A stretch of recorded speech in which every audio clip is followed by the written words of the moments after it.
PT KAI Divisi Regional 3 Palembang kembali mengoperasikan kereta api jarak jauh Rajabasa rute Kertapati Tanjung Karang Lampung mulai 1 Januari 2021 lalu. Sebelumnya, kereta api ekonomi tersebut di-stop operasionalnya selama 8 bulan sejak April 2020 lalu karena pandemi COVID-19.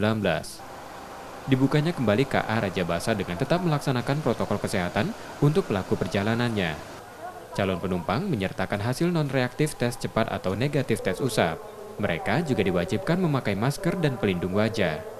KAI juga membatasi jumlah penumpang maksimal 70% dari total kapasitas. Mulai 1 Januari 2021, KA Rajabasa, rute Kertapati Tanjung Karang dan Tanjung Karang Kertapati mulai beroperasi kembali. Kami kan mendapat penugasan ya untuk menyediakan transportasi publik, tapi kami tetap sesuai protokol kesehatan yang telah ditetapkan oleh pemerintah. Jadi kami menjalankan ini dengan tetap mengacu aturan dari pemerintah terkait protokol kesehatan selama masa pandemi ini. Dibukanya kembali KA Rajabasa disambut baik masyarakat. Kereta api dinilai lebih nyaman dan aman dalam penerapan protokol kesehatan. Kenapa Mbak milih kereta api daripada naik travel gitu? Karena lebih nyaman, lebih santai.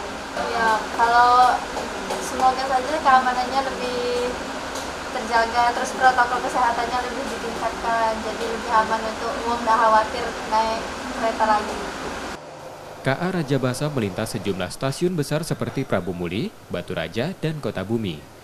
Untuk mengurangi kerumunan di stasiun, calon penumpang diminta untuk membeli tiket secara daring sejak 7 hari sebelum keberangkatan. Rizky Nurmizan, Kompas TV, Palembang.